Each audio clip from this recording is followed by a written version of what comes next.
Welcome back. Bulletin کا آغاز کریں گے۔ وزیر اعظم شہباز شریف نے کہا ہے کہ پاکستان امن کا خواہاں ہے۔ پاکستان اپنے تمام پڑوسیوں سے معمول کے مستحکم تعلقات چاہتا ہے، لیکن انتہا پسندی اور دہشت گردی خطے کے امن کے لیے خطرہ ہے۔ وزیر اعظم شہباز شریف نے شنگھائی تعاون تنظیم کے سربراہ اجلاس سے خطاب کرتے ہوئے کہا کہ ایس سی او شاندار میزبانی اور بھرپور انتظامات پر صدر اور حکومت چین کے شکر گزار ہیں۔ ازبکستان اور کرغزستان کو ان کے یوم آزادی پر مبارکباد پیش کرتا ہوں۔ شنگھائی تعاون تنظیم علاقائی تعاون اور انضمام کے فروغ کے لیے پاکستان کے دیرپا عزم کی عکاسی کرتی ہے۔ انہوں نے کہا کہ چین کی کامیابی صدر شی جن پنگ کی مدبرانہ اور بصیرت افروز قیادت کا نتیجہ ہے۔ چین کی عالمی قیادت ایس سی او ہی نہیں بلکہ دیگر نمایاں اقدامات میں بھی نظر آتی ہے۔ پاکستان ہمیشہ کثیر الجہتی مکالمے اور سفارتکاری کی طاقت پر یقین رکھتا ہے۔ کسی بھی ملک کے لیے خود مختاری اور علاقائی سالمیت سے بڑھ کر کچھ نہیں۔ پاکستان ایس سی او اراکین اور ہمسایہ ممالک کی خود مختاری اور علاقائی سالمیت کا احترام کرتا ہے اور تمام بین الاقوامی اور دو طرفہ معاہدوں کا پاسدار ہے۔ ایران پر اسرائیل کی بلا جواز جارحیت قابل مذمت اور ناقابل قبول ہے، جبکہ غزہ میں جاری ظلم اور بھوک ہمارے اجتماعی ضمیر پر نہ ختم ہونے والا زخم ہے۔ پاکستان اقوام متحدہ کے منظور شدہ 2 ریاستی حل کی بھرپور حمایت کرتا ہے۔ وزیر اعظم نے کہا بلوچستان اور خیبر پختونخوا میں دہشت گرد حملوں میں بیرونی ہاتھ ملوث ہونے کے ثبوت موجود ہیں۔ گھناؤنے جرائم کے ذمہ داروں اور ان کے سہولتکاروں کو جواب دینا ہوگا۔ پاکستان نے دہشت گردی کے خلاف جنگ میں بے پناہ قربانیاں دی ہیں اور یہ سلسلہ ملکی سلامتی کے لیے جاری رہے گا۔ وزیر اعظم میاں محمد شہباز شریف نے تیانجن میں شنگھائی تعاون تنظیم اجلاس کے دوران عالمی رہنماؤں سے ملاقات کی۔ وزیر اعظم شہباز شریف نے ایرانی صدر ڈاکٹر مسعود پزشکیان، روسی صدر ولادیمیر پوتن اور ملیشیا کے وزیر اعظم انور ابراہیم سے غیر رسمی ملاقات کی۔ ساتھ ہی وزیر اعظم کے صدر بیلاروس الیگزینڈر اور آذربائیجان کے صدر الہام الیوف سے بھی ملاقات ہوئی۔ ایس سی او اجلاس کے دوران وزیر اعظم کی ترک صدر رجب طیب اردوان اور تاجکستان کے صدر سے بھی ملاقات ہوئی۔ شہباز شریف نے ترکمانستان، کرغزستان اور مالدیپ کے صدور سے بھی اہم ملاقاتیں کی۔ شہباز شریف کے اقوام متحدہ کے سیکرٹری جنرل اینٹونیو گوتریس سے بھی غیر رسمی ملاقات۔ نائب وزیر اعظم وزیر خارجہ اسحاق ڈار، فیلڈ مارشل سید آصم منیر، وفاق وزراء بھی ملاقات میں موجود تھے۔ وزیر اعظم شہباز شریف سے عالمی رہنماؤں کی غیر معمولی گرم جوشی دیکھنے میں آئی۔ ملاقاتوں کے دوران باہمی دلچسپی کے امور سمیت مختلف شعبوں میں تعاون میں اضافے کو سراہا، جبکہ علاقائی اور بین الاقوامی امور میں پیش رفت پر تبادلہ خیال بھی ہوا۔ چین کے صدر شی جن پنگ نے کہا ہے کہ ایس سی او باہمی اعتماد اور مفاد کے اصولوں کے تحت آگے بڑھ رہی ہے۔ چین کے شہر تیانجن میں شنگھائی تعاون تنظیم کے سربراہ اجلاس جاری ہے۔ ایس سی او سربراہ اجلاس سے خطاب کرتے ہوئے چینی صدر شی جن پنگ کا کہنا تھا کہ وقت گزرنے کے ساتھ تنظیم تناور درخت بن چکی ہے۔ ایس سی او ملکوں کے درمیان مختلف شعبوں میں تعاون کی بہت گنجائش ہے۔ رکن ممالک کو تجارت اور معیشت کے شعبوں میں دستیاب مواقع سے استفادہ کرنا ہوگا۔ انہوں نے کہا چین کی شراکت داروں سے تجارت $2.3 ٹریلین سے تجاوز کر گئی۔ چین ممبر ممالک کو 10 ارب یوان کا قرض دے چکا۔ چینی صدر شی جن پنگ نے ایس سی او ترقیاتی بینک کے قیام کی تجویز دیتے ہوئے کہا کہ مشترکہ خوشحال مستقبل کے لیے تجارتی اور مواصلاتی روابط بڑھانا ہوں گے۔ چین ایس سی او رکن ممالک کے ساتھ مل کر اس علاقائی سیکیورٹی فورم کو نئی بلندیوں تک لے جائے گا۔ یاد رہے کہ شنگھائی تعاون تنظیم کے 2 روزہ اجلاس میں 20 ممالک کے سربراہان شریک ہیں۔ اجلاس میں وزیر اعظم شہباز شریف پاکستان کا نقطہ نظر پیش کریں گے اور عالمی مسائل اجاگر کریں گے۔ وزیر اعظم خطے میں تعاون اور استحکام کو فروغ دینے کے لیے ایس سی او کے کردار کو مضبوط بنانے سے متعلق تجاویز پیش کریں گے۔ مشرقی افغانستان میں زلزلے سے ہونے والی ہلاکتوں کی تعداد 622 تک پہنچ گئی۔ افغان خبر ایجنسی خامہ پریس کے مطابق افغانستان میں گزشتہ رات آنے والے زلزلے میں ہلاکتوں کی تعداد بڑھ کر اب 662 تک پہنچ گئی، جبکہ 1000 سے زائد افراد زخمی ہیں۔ رپورٹ کے مطابق گزشتہ شب افغانستان کے مقامی وقت کے مطابق رات 11:47 پر 6.0 شدت کا زلزلہ آیا۔ تقریباً 20 منٹ بعد ہی اسی صوبے میں 4.5 شدت کا ایک اور جھٹکا محسوس کیا گیا، جس کی گہرائی 10 کلومیٹر تھی۔ افغان حکام کا بتانا ہے کہ زلزلے سے سب سے زیادہ نقصان صوبہ کنڑ میں ہوا، جہاں سینکڑوں ہلاکتیں ہوئی اور ہزاروں لوگ اب بھی زخمی ہیں، جبکہ متعدد لوگ اب بھی ملبے تلے دبے ہیں، جنہیں نکالنے کے لیے ریسکیو آپریشن جاری ہے۔ اور اس حوالے سے امریکی جیولوجیکل سروے کا کہنا ہے کہ افغانستان میں گزشتہ رات آئے زلزلے کی شدت 6 ریکارڈ کی گئی اور زلزلے کا مرکز ننگرہار صوبے کے شہر جلال آباد سے 27 کلومیٹر مشرق میں تھا، جبکہ زلزلے کی گہرائی 8 کلومیٹر تھی۔ اسلام آباد، لاہور سمیت ملک کے مختلف شہروں میں زلزلے کے جھٹکے محسوس کیے گئے ہیں۔ پشاور، مردان سمیت خیبر پختونخوا کے مختلف اضلاع میں زلزلے کے جھٹکے آئے۔ اس کے علاوہ مری میں زلزلے کے جھٹکے محسوس کیے گئے۔ چکوال، ٹیکسلا، واکینڈ میں زلزلے کے جھٹکے۔ زلزلے پیما مرکز کے مطابق شدت 6 ریکٹر ریکارڈ کی گئی۔ زلزلے کی گہرائی 15 کلومیٹر ریکارڈ کی گئی، جبکہ زلزلے کا مرکز جنوب مشرقی افغانستان میں تھا۔ زلزلہ پیما مرکز کے مطابق 12:38 پر ہنگو، مالکنڈ، سوات، مانسہرہ، ایبٹ آباد، اسلام آباد، راولپنڈی، چترال، پشاور میں 4.6 شدت کے آفٹر شاکس بھی محسوس کیے گئے۔ زلزلے کے باعث شہریوں میں خوف و ہراس پھیل گیا۔ وہ کلمہ طیبہ کا ورد کرتے ہوئے گھروں سے باہر نکل آئے۔ زلزلے کے باعث فی الحال کسی قسم کے جانی و مالی نقصان کی اطلاع نہیں ملی۔ دریا چناب میں ہیڈ ترمو پر انتہائی اونچے درجے کا سیلاب۔ پانی کا بہاؤ 4,79,000 کیوسک ہو گیا۔ دریا چناب میں ہینڈ پجنت پر بھی پانی کی آمد میں اضافہ ہے، مگر صورتحال اب معمول پر ہے۔ دریا چناب میں ہیڈ خان کی اور قادر آباد پر پانی کی سطح کم ہوئی، اب درمیانے درجے کا سیلاب ہے، لیکن دریا چناب میں ترمو کے مقام پر اونچے درجے کا سیلاب ہے۔ ترمو کے مقام پر سیلاب کی آمد اور اخراج 4,79,743 کیوسک ریکارڈ کی گئی۔ دوسری جانب دریا راوی میں ہیڈ بلوکی پر پانی کے بہاؤ میں کمی کا سلسلہ بھی جاری ہے۔ اب بہاؤ 1,75,000 پر آ گیا، مگر اب بھی انتہائی اونچے درجے کا سیلاب ہے۔ فلڈ فورکاسٹنگ ڈویژن کے مطابق دریا راوی میں شادرہ کے مقام پر درمیانے درجے کا سیلاب ہے۔ شادرہ کے مقام پر پانی کی آمد اور اخراج 67,900 کیوسک ریکارڈ کیا گیا ہے۔ فلڈ فورکاسٹنگ ڈویژن لاہور کے مطابق دریا ستلج میں گنڈا سنگھ والا کے مقام پر ڈیٹا موصول نہیں ہو سکا۔ ہیڈ سلیمان کے پر اونچے درجے کا سیلاب ہے، بہاؤ 1,34,000 کیوسک ریکارڈ کیا گیا۔ سیلابی ریلا سندھ پہنچ گیا۔ فلڈ ایمرجنسی مانیٹرنگ سیل کے مطابق سندھ کے بیراجز میں پانی کی آمد و اخراج میں اضافہ ہو گیا۔ گڈو بیراج پر 3 لاکھ کیوسک سے زائد کا ریلا پہنچ گیا۔ فلڈ ایمرجنسی مانیٹرنگ سیل نے سندھ کے بیراج میں پانی کی آمد و اخراج کے اعداد و شمار جاری کر دیے۔ اسی حوالے سے تفصیلات جان لیتے ہیں اپنے نمائندے طہا ملک سے۔ جی طہا، آگاہ کیجیے گا۔ جی بالکل، دیکھیں جو پنجاب کا سیلابی ریلا ہے وہ سندھ میں داخل ہونا شروع ہو گیا ہے۔ دیکھا یہ جا رہا ہے کہ سندھ کے بیراجز پہ پانی کا جو دباؤ ہے وہ اس پہ جو ہے وہ اس کی تعداد میں اضافہ ہوتا جا رہا ہے۔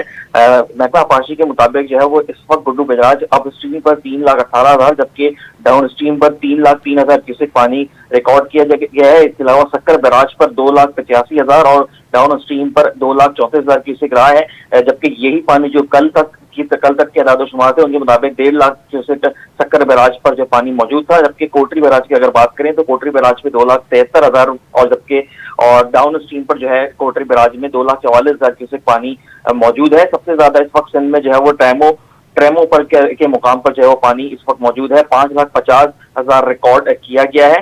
بیراجز پر کے حوالے سے یہ بھی بات سامنے آئی ہے، کل آئی تھی کہ جو کئی بیراجز کے پوائنٹ ہیں وہ کمزور ہیں، وہ ٹوٹ سکتے ہیں، لیکن فی الحال سندھ حکومت کی جانب سے کہا گیا ہے کہ بیراجوں پر پانی کی آمد و رفت اور اخراجوں کو جو ہے مسلسل مانیٹر کیا جا رہا ہے۔ جو کمزور پوائنٹ تھے یعنی کہ 102 پوائنٹ جن کی نشاندہی کی گئی تھی ان کو جو ہے وہ بہتر کیا گیا ہے، اور یہ امید کی جا رہی ہے کہ مزید پانی بھی جو ہے وہ یہ پوائنٹ برداشت کر سکتے ہیں اور سیلابی ریلا جو ہے وہ دیگر جگہوں پر نہیں جا سکے گا۔ تاہم کل وزیر اعلیٰ سندھ کی جانب سے یہ اناؤنسمنٹ کی گئی تھی، یہ بتایا گیا تھا کہ 9 لاکھ کیوسک سے زائد کا پانی جو ہے وہ ان بیراجز سے ٹکرانا ان کا متوقع ہے۔ ٹھیک ہے، بہت شکریہ طہا۔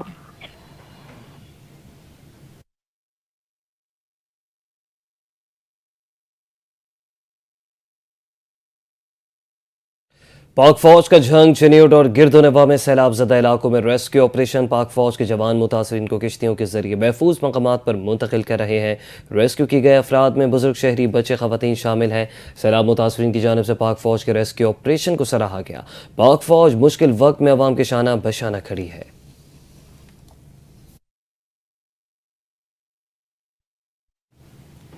پنجاب میں ریسکیو آپریشن کے دوران سیلاب متاثرین کی نشاندہی کے لیے ڈرون ٹیکنالوجی کا استعمال کیا جا رہا ہے۔ پنجاب کے دور دراز دشوار گزار علاقوں میں تھرمل امیجنگ ڈرون سے سیلاب متاثرین کی نشاندہی کی جا رہی ہے، جہاں سیمی پل، جھنگ اور سرگودھا روڈ پر ڈرون سے سیلابی ریلے میں گھر، افراد اور لائیو اسٹاک کی تلاش کی گئی۔ تھرمل امیجنگ کیمرے نے سیلابی پانی میں گھرے ہوئے 5 افراد اور مویشیوں کی نشاندہی کی، جس کے بعد لوکیشن ٹریس کر کے ریسکیو ٹیم نے 5 افراد اور مویشیوں کو نکال کر محفوظ مقام پر پہنچا دیا۔ اس کے علاوہ چشتیاں کی دریائی بیلٹ میں سیلاب متاثرہ علاقوں سے ڈرون کیمروں سے متاثرین کی تلاش جاری ہے، جبکہ بہاول نگر کی دریائی بیلٹ کے سیلاب متاثرہ علاقوں میں بھی تھرمل امیجنگ ڈرون کیمروں کا استعمال کیا گیا۔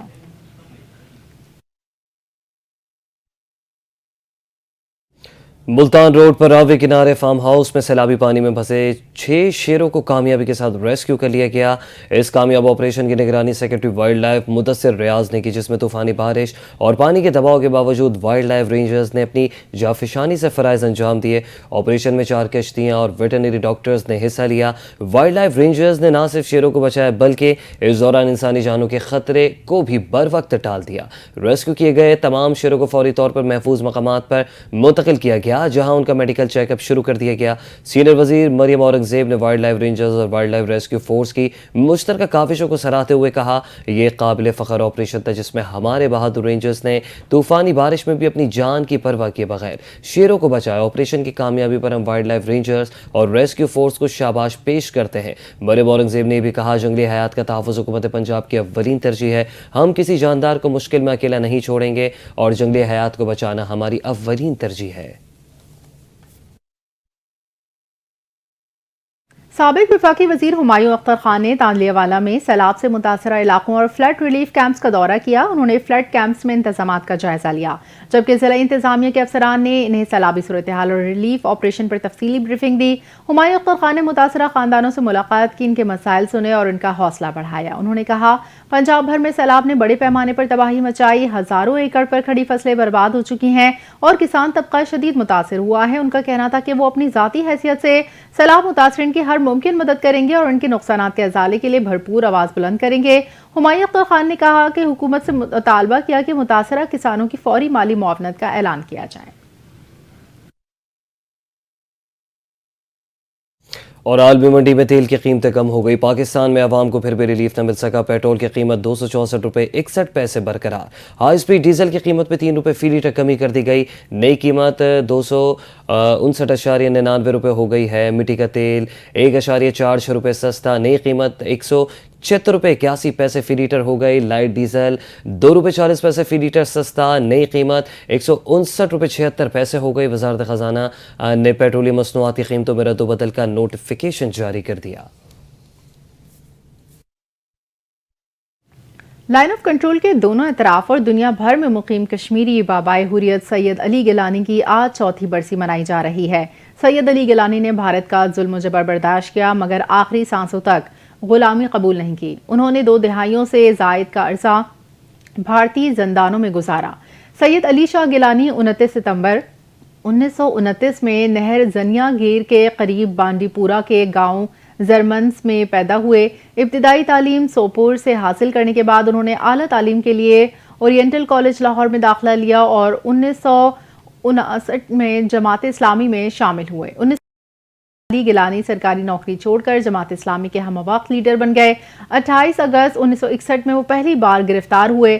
سید علی گیلانی جماعت اسلامی کے ٹکٹ پر مقبوضہ کشمیر اسمبلی میں 1972، 1977 اور 1987 میں 3 مرتبہ رکن اسمبلی منتخب ہوئے۔ سید علی گیلانی نے 1994 میں دیگر کشمیری لیڈروں کے ساتھ مل کر کل جماعتی حریت کانفرنس کی بنیاد ڈالی۔ 1990 سے لے کر 2010 تک وہ متعدد بار گرفتار اور رہا ہوتے رہے۔ 2010 میں انہیں گھر میں نظر بند کر دیا۔ یوں یہ مرد درویش ایام اسیری کے دوران ہی 1 ستمبر 2021 کو اللہ کے حضور پیش ہو گئے۔ حکومت پاکستان نے انہیں نشان پاکستان سے بھی نوازا ہے۔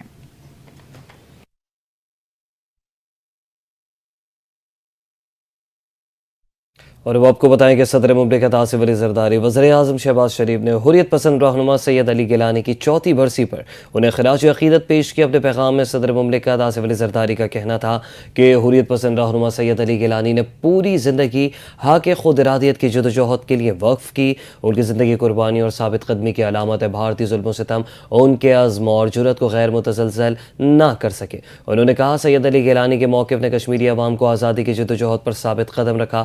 علی گیلانی کا لہو تحریک آزادی کو ہمیشہ زندہ رکھے گا. پاکستان کشمیری عوام کا مقدمہ ہر فورم پر اٹھاتا رہیں گے. جبکہ پاکستانی وزیر اعظم شہباز شریف نے اپنے پیغام میں کہا کہ سید علی گیلانی نے اپنی سیاسی بصیرت اور مدبرانہ قیادت سے کشمیر اور کشمیریوں کی آواز کو تاریخ میں زندہ رکھا تاکہ اس کی گونج دنیا کے ایوانوں تک پہنچ سکے. ان کی پاکستان سے لازوال محبت پاکستان کے لیے باعث فخر اور کشمیریوں سے ہمارے روحانی دلی تعلق کی علامت ہے. انہوں نے کہا سید علی گیلانی نے اپنی زندگی کشمیر کی آزادی کی جدوجہد کے لیے وقف کر دی اور کشمیریوں کی جدوجہد آزادی میں کلیدی کردار ادا کیا. ان کی زندگی کشمیریوں کے لیے ظالمانہ تسلط کے خلاف مزاحمت کی دائمی علامت ہے. ڈسٹرکٹ کورٹ اسلام آباد نے بانی پی ٹی آئی اور بشرا بی بی کے خلاف توشہ خانہ کیس 2 کی سماعت بغیر کارروائی ملتوی کر دی. عدالتی عملے نے بانی پی ٹی آئی کے وکیل خالد یوسف چودھری کو سماعت ملتوی ہونے سے مطلع کر دیا. کیس کی سماعت جج شاہ رخ ارجمند نے کرنا تھی. عدالتی عملے کے مطابق کیس کی سماعت 5 ستمبر کو ہوگی. واضح رہے کہ توشہ خانہ کیس 2 کی آخری سماعت 26 اگست کو اڈیالہ جیل میں ہوئی تھی، جبکہ 27 اور 30 اگست کی تاریخ پر کیس بغیر سماعت ملتوی کر دیا گیا تھا.